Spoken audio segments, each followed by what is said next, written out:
привет. Если сейчас не поймается, завязывай с этим делом.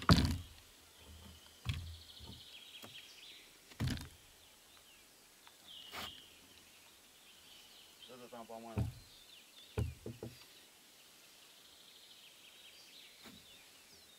Мальки, по-моему, все съели.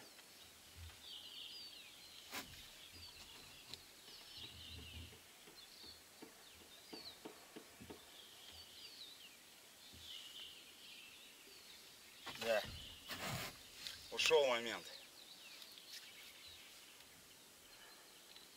Остался я без рыбки.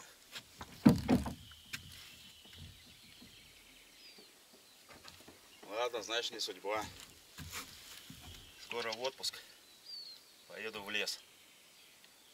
Там-то, я думаю, уже поймаю. В общем, ничего у меня, пацаны, не получилось. Поздновато я, конечно. Геннадий говорит, что поздновато уже надо переходить. Здесь, видать, малек все обклевал у меня. Покажу вам, что у меня после паводка. Забор, наверное, придется весь убирать. Его накренило, сломало. Ворота еще держатся за счет троса от лебедки. Доску надо перетаскивать.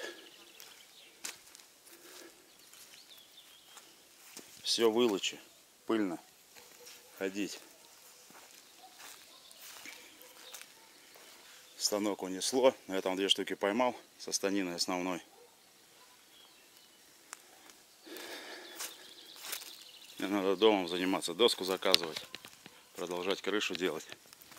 Не до рыбалки мне сейчас как бы с этими экспериментами. Я и так бегу после работы, как умалишенный, сюда, чтобы проверить. Честно говоря, я надеялся. Но и одного продольника мало. Надя говорит, надо больше ставить. А больше ставить у меня нет времени. Ездить за этим, за всем.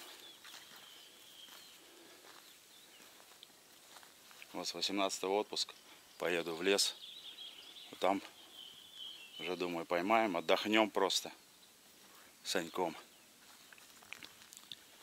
в тайге.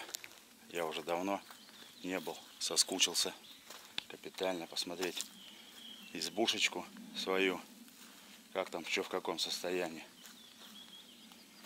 Так что до новых встреч, господа. Всем удачи.